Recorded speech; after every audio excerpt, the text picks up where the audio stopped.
গ্রামে চারদিকে দুর্ভিক্ষের অবস্থা তৈরি হয়েছে। মনে হচ্ছে এই গ্রামে আর বেশি দিন থাকা উচিত হবে না। কাজের খোঁজে গ্রাম ছাড়তেই হবে। রবি কাজের সন্ধানে অন্য গ্রামে রওনা দিল। হাঁটতে হাঁটতে এসে পৌঁছালো সোনাপুর গ্রামে। সেখানে থাকার কোনো জায়গা ছিল না, আর কাজও ছিল না। এভাবেই সে এক ধনী কৃষক গোপাল শেঠের বাড়িতে গিয়ে হাজির হল। শেঠজি, আমি রবি, পাশের গ্রাম থেকে এসেছি। আমাদের গ্রামে দুর্ভিক্ষ চলছে। মানুষের ক্ষেতে জমি শুকিয়ে গেছে। পানির জন্য মানুষ কষ্ট পাচ্ছে। যদি আপনার কাছে কোনো কাজ পাই তবে অনেক উপকার হবে বড় ভাই। আরে রে, তোমার অবস্থা তো খুবই খারাপ।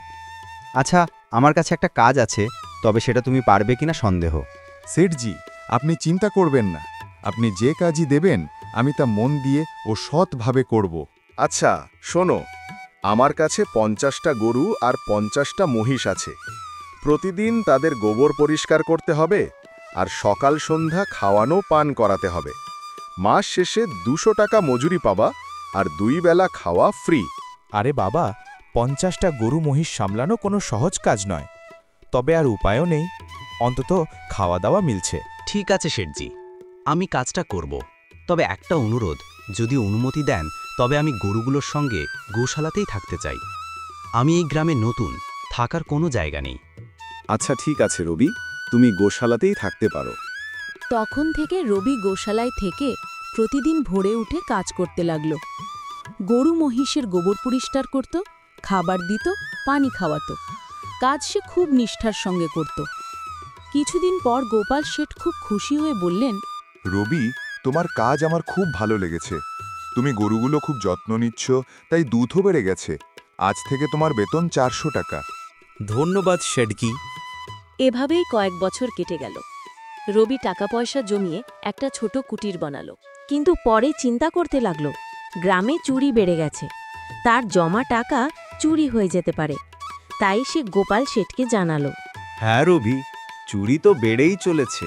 তোমার টাকা রাখার সবচেয়ে নিরাপদ জায়গা হলো জমিদারের বাড়ি। জমিদার খুবই সৎ আর দয়ালু বলে শুনেছি। তার বাড়িতে পাহারাদারও আছে।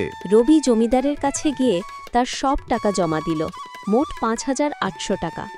জমিদার তখন খুব মিষ্টি কথা বলে টাকা রেখে দিলেন।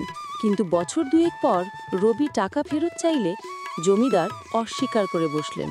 তোমার কোনো প্রমাণপত্র আছে? স্ট্যাম্প পেপারে লিখিত নথি আছে? না থাকলে আমি তোমাকে চিনব কি করে? রবি অনেক কাকুতি মেনতি করলেও জমিদার টাকা দিতে রাজি হলেন না। উল্টো লোক দিয়ে রবিকে মারধর করালেন। দুদিন রবি কাজে যেতে না মারায় গোপাল শেঠ তার খোঁজ নিতে এলেন। রবি সব ঘটনা খুলে বলল। আহা, ভুলটা আমারও হয়েছে। আমি তোমাকে জমিদারের কাছে টাকা রাখতে বলেছিলাম। তবে চিন্তা করো না, একটা উপায় আছে। পরদিন গোপাল শেঠ কৌশলে অনেক টাকা ভর্তি সুটকেস নিয়ে জমিদারের কাছে গেলেন। তিনি বললেন, বাইরে ব্যবসায় যেতে হবে, তাই টাকা জমিদারের কাছে রাখতে চান। এমন লোভনীয় সুযোগ দেখে জমিদার খুশিতে রাজি হয়ে গেলেন। ঠিক তখন রবিও সেখানে এসে হাজির হল। জমিদার ভান করে বলল, আরে রবি, আমি সেদিন তোমাকে চিনতে পারিনে। তোমার সব টাকা এখনই ফেরত দিচ্ছি। জমিদার ভয়ে রবির টাকা ফিরিয়ে দিল। তখন গোপাল শেঠ বললেন, আচ্ছা, এখন তো আর ব্যবসায় বাইরে যাওয়ার দরকার নেই, তাই আমার টাকাও রাখতে হবে না। ধন্যবাদ জমিদারজি। এভাবে জমিদারের লোভে রবি তার টাকা ফেরত পেল। মনে রেখো রবি, যে মানুষ পরিশ্রম আর সততার সাথে উপার্জন করে, ঈশ্বর তাকে কখনো ঠকতে দেন না। আর যারা লোভ আর প্রতারণার পথে চলে, তাদের শেষ ভালো হয় না।